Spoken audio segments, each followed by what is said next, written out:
बंगाल बदल रहा है। जी हाँ, वही बंगाल जहां कुछ महीने पहले बीजेपी की सरकार बनी। लेकिन अब तस्वीरें देखिए, एक महिला, एक फॉर्मर सीएम के काफिले पर कीचड़, चप्पल और पत्थर फेंके जा रहे हैं। ऊपर से चोर चोर के नारे लगाए जा रहे हैं। बीजेपी बेटी बचाओ बेटी पढ़ाओ का नारा देती है, लेकिन सवाल ये है कि जब एक फॉर्मर महिला सीएम के साथ ही सड़कों पर ऐसा हो रहा है तो आम बेटियां कितनी सुरक्षित है? और जब सरकार के मंत्री इस घटना की निंदा करने के बजाय इसे सही ठहराते नजर आए तो सवाल और बड़ा हो जाता है। अगर एक फॉर्मर सीएम की सुरक्षा पर सवाल उठ रहे हैं तो इस माहौल में आम बेटियों की सुरक्षा की गारंटी कौन देगा? लेकिन बीजेपी नेताओं के बयान सुनिए। अर्जुन सिंह ने ममता बनर्जी को लेकर ऐसा बयान दे दिया जिस पर सवाल उठना लाजमी है। उनका कहना है कि बीजेपी ने लोगों को रोक कर रखा है, वरना हालात और बिगड़ सकते थे। देखिए, हमारा पार्टी मना किया नहीं था। बीजेपी के लोग रहता था, आज उसको जितना जुल्म अत्याचार शैकत भवाले का जो मर्डर करवाई थी वो उस समय पुलिस कुछ भी नहीं किया था, तो सही में बीजेपी के लोग उससे जवाब मांगते। लेकिन ये जवाब बीजेपी के लोगों ने नहीं मांगा, उस बस्ती के लोगों ने मांगा है, क्योंकि वहाँ बस्ती के लोगों का घर लूट लिया जाता था, घर तोड़ दिया जाता था। आज उन लोगों ने चोर चोर का आवाज उठाया है। वहाँ कोई बीजेपी का कोई माने प्रोग्राम नहीं था, बीजेपी की तरफ से कोई ये नहीं था। तो पहले तो ऐसा देखा नहीं गया था, कई जगह पे वो पहुंचे भी नहीं थे। आज इस घटना को लेकर इतना तुरंत पहुंच गया, पुलिस को नहीं बोल के थोड़ा उनको बैरकपुर से प्रेम ज्यादा है। हमें पता नहीं था कि आने वाली थी, नहीं तो शकुन को कैसे भगाया जाता हम लोग को मालूम है। पहले आप बोले थे जो वो डेड बॉडी पे राजनीति करता है, तो बोला तो शकुन डेड बॉडी को देख कितना खुशी होता, तो वही खुशी हुई है। अरे कैसे नेता है आप किसी पूर्व मुख्यमंत्री और एक महिला नेता के बारे में ऐसी भाषा कैसे इस्तेमाल कर सकते हैं? और दूसरी तरफ सजल घोष कहते हैं कीचड़ में कीचड़ नहीं फेंकना चाहिए, जैसी करनी वैसी भरनी। यानी सवाल सिर्फ इस बात का नहीं कि ममता बनर्जी के काफिले पर क्या फेंका गया, सवाल ये भी है कि सत्ता में बैठी पार्टी के नेता इस घटना पर किस तरह की भाषा और रवैया अपना रहे हैं। नमस्कार, मैं हूं निशा सिंह और आप देख रहे हैं द वायरल माइंड। अगर आप हमारे वीडियो को YouTube पर देख रहे हैं तो हमारे चैनल को सब्सक्राइब करना ना भूलें। बंगाल की वो महिला जिसने करीबन 1.5 दशक तक पूरे राज्य की राजनीति को अपने इशारे पर चलाया, जिसने 3 बार बंगाल की मुख्यमंत्री बनकर सत्ता संभाली, आज उसी ममता बनर्जी की गाड़ी को भीड़ घेर लेती है। पत्थर फेंके जाते हैं, ईंटें फेंकी जाती है, कीचड़ और चप्पल तक उछाली जाती है। और सवाल सिर्फ ये नहीं है कि ममता बनर्जी के साथ ये किसने किया, सवाल इससे भी बड़ा है, बंगाल में आखिर कानून का डर किसे नहीं है? 9 अगस्त को नॉर्थ 24 परगना के हाली शहर में ममता बनर्जी एक टीएमसी वर्कर बिरजू कियोट्स के परिवार से मिलने पहुंची थी। बताया जा रहा है कि बिरजू की पुलिस कस्टडी में मौत हुई थी और उसका परिवार इस पूरे मामले में जस्टिस की मांग कर रहा है। लेकिन ममता के पहुंचते ही माहौल अचानक बदल गया। उनकी एसयूवी को प्रोटेस्टर्स ने घेर लिया। आरोप है कि गाड़ी पर पत्थर, ईंट, कीचड़ और चप्पलें फेंकी गई। अब यहाँ जरा रुकिए। जिस बंगाल में सत्ता बदल चुकी है, जिस बंगाल में आज बीजेपी की सरकार है, जिस बंगाल के मुख्यमंत्री शुभेंदु अधिकारी है, उसी राज्य में एक पूर्व मुख्यमंत्री की सिक्योरिटी के बीच उनकी गाड़ी को भीड़ घेर लेती है, तो सवाल उठना तो बनता है, सरकार कहाँ थी, पुलिस कहाँ थी, सिक्योरिटी अरेंजमेंट्स कहाँ था? क्योंकि ये कोई आम पॉलिटिकल वर्कर नहीं था, ये ममता बनर्जी थी। वही ममता बनर्जी जिन्होंने 2011 में लेफ्ट फ्रंट के 34 साल पुराने शासन को खत्म किया था। वही ममता जिन्होंने लगातार 3 विधानसभा चुनाव जीतकर बंगाल के पॉलिटिक्स में अपनी अलग पहचान बनाई। और आज भले ही वो सत्ता में नहीं है, लेकिन क्या सत्ता बदलते ही किसी पूर्व मुख्यमंत्री की सिक्योरिटी और डिग्निटी की जिम्मेदारी भी खत्म हो जाती है? ममता बनर्जी ने इस पूरे इंसिडेंट के बाद बीजेपी पर सीधा हमला बोला और बीजेपी को पार्टी ऑफ लंपेंस तक कह दिया। उनका आरोप है कि जिस तरह से उनकी गाड़ी पर हमला हुआ उसमें गंभीर चोट लग सकती थी, लेकिन ममता बनर्जी से पहले भी टीएमसी के कई नेताओं को विरोध और हमले का सामना करना पड़ा है।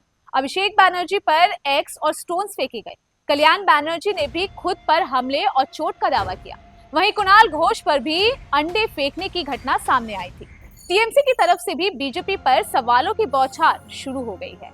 अभिषेक बनर्जी ने इसे पॉलिटिकल वायलेंस बताया और पार्टी लीडर्स ने इस घटना को बेहद गंभीर बताते हुए बीजेपी गवर्नमेंट पर लॉ एंड ऑर्डर को लेकर सवाल खड़े किए।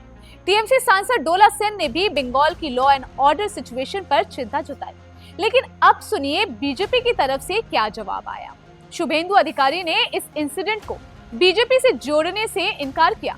उनका कहना था कि ममता के खिलाफ जो विरोध हुआ वो पब्लिक एंगर का रिफ्लेक्शन है।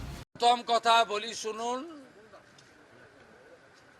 उनी जेड प्लस कैटेगरी पान, আমরা উইথড্র করিনি।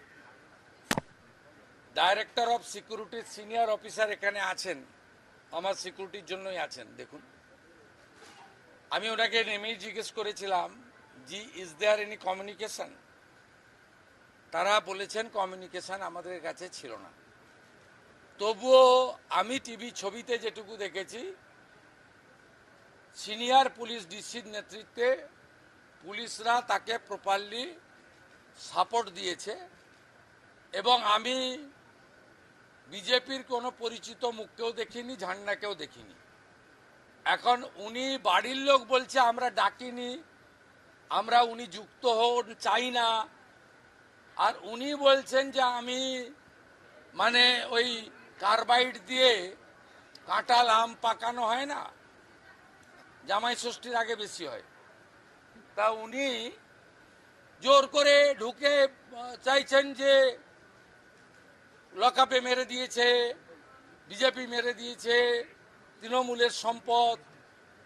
আর বাড়ির লোক বলছে যে আমার তো প্রশাসন পুলিশের উপরে স্যাটিসফাইড, আমরা রহস্য উন্মোচন হোক চাই। লকআপে ছিল সেই অবস্থায় পিটিয়ে মেরেছেন, অসুস্থ, এর বিচার চাই এবং লোকাল সরকার এবং পুলিশই আমাকে বিচার দিতে পারবে, মমতা ব্যানার্জি বিচার দিতে পারবে না, তার বাড়ির লোক বলছে। আর আপনি ওখানে ছুটির দিন একজন লয়ারকে সঙ্গে নিয়ে রাজনীতি করতে গেছেন পুলিশকে না জানিয়ে। পুলিশ তো এত বড় অ্যারেঞ্জমেন্ট করেছে দেখলাম, যেটা তো উনার পাওয়া, উনি এখন ওই ক্যাটাগরিতে পড়েন কিনা সন্দেহ আছে। কিন্তু আমাদের নির্দেশ আছে, প্রাক্তন মুখ্যমন্ত্রী 15 বছর ছিলেন, বয়সও হয়েছে, উনাকে যতটা সম্ভব পূর্ণ নিরাপত্তা এবং উনার সম্মান রাখা উচিত, সে কাজ পুলিশ করেছে, পুলিশ কিছু খারাপ কিছু করেনি। তো উনাকে বলবো, আপনাকে ওই বাড়ির লোক দরজা বন্ধ করে দিচ্ছে, আপনি বলছেন যে না আমি দরজা ভেঙে ঢুকবো, এই কাজগুলো করবেন না। यानी बीजेपी का कहना है हमने हमला नहीं कराया, ये जनता का गुस्सा था। और बीजेपी नेता अग्निमित्रा पॉल ने भी इंसिडेंट की निंदा की। उनका कहना था कि इस तरह का बिहेवियर बीजेपी की कल्चर नहीं है। बीजेपी लीडरशिप ने साफ तौर पर वायलेंस से दूरी बनाई। जो भी किए हैं 14 साल, हम इस नया सरकार के एक टीम मेंबर होके माननीय मुख्यमंत्री के हम ये समर्थन नहीं करते, हमारे पार्टी भी नहीं करते, हमारा सरकार भी नहीं करते। ये मारना, पकड़ना, कादा फेंकना, काली फेंकना, जूता का चप्पल फेंकना, ये हमारा संस्कृति नहीं हो सकता है। ये भाजपा का संस्कृति नहीं है। हो सकता है ममता बनर्जी बहुत कुछ किए है, बहुत दोष किए है, लेकिन हम तो ये समर्थन कभी नहीं कर सकते। वो भी एक महिला, और वो भी इतना उम्र के महिला। हम इसको समर्थन नहीं करते हैं, हम बार बार बोलते हैं, हमारा माननीय मुख्यमंत्री नहीं समर्थन करते, हमारा माननीय राज्य सभापति समर्थन नहीं करता। अब यहाँ कहानी और इंटरेस्टिंग हो जाती है। अगर शुभेंदु अधिकारी सही कह रहे हैं कि बीजेपी का इस हमले से कोई कनेक्शन नहीं है, अगर अग्निमित्रा पॉल सही कह रही है कि वायलेंस बीजेपी की कल्चर नहीं है, तो फिर सवाल बीजेपी सरकार से ही पूछा जाएगा। जिस राज्य में आप सत्ता में है, वहाँ एक पूर्व मुख्यमंत्री की गाड़ी तक भीड़ कैसे पहुंच गई? अगर ये सिर्फ पब्लिक एंगर था, तो पुलिस इंटेलिजेंस ने इसे पहले क्यों नहीं रोका?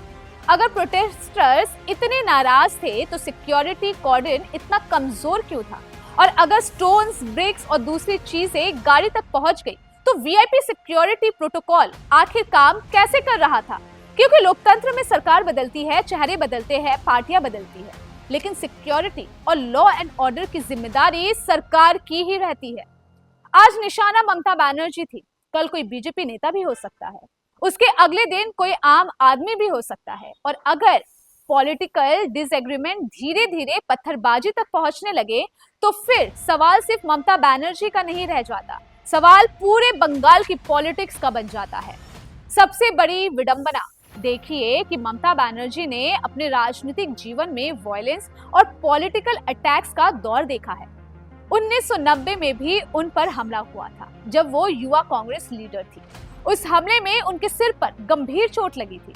दशकों बाद आज फिर उनकी गाड़ी पर हमला हो रहा है। बस फर्क इतना है कि तब वो सत्ता के बाहर थी और आज बंगाल में सत्ता बदल चुकी है। इसलिए बीजेपी सरकार से सवाल पूछना जरूरी है, क्या बंगाल में पॉलिटिकल राइवलरी अब इतनी डेंजरस हो चुकी है कि एक फॉर्मर सीएम भी सड़क पर सेफ नहीं है? क्या विरोध करने का मतलब अब पत्थर, ईंट और चप्पल चलाना होगा? और सबसे बड़ा सवाल, अगर बीजेपी इस हमले के पीछे नहीं है जैसा शुभेंदु अधिकारी कह रहे हैं, तो फिर बीजेपी सरकार ये भरोसा कब दिलाएगी कि बंगाल में किसी भी पॉलिटिकल लीडर पर भीड़ इस तरह हमला नहीं कर सकती? क्योंकि डेमोक्रेसी में सरकार किसी की भी हो सकती है, लेकिन सड़क पर कानून का राज होना चाहिए। आज ममता बनर्जी की गाड़ी पर पत्थर आया है, कल ये पत्थर किसी और की गाड़ी पर भी आ सकता है। और अगर सरकार इस सवाल का जवाब नहीं देती तो फिर असली मुद्दा ममता बनर्जी नहीं, बंगाल में लॉ एंड ऑर्डर की क्रेडिबिलिटी बन जाता है।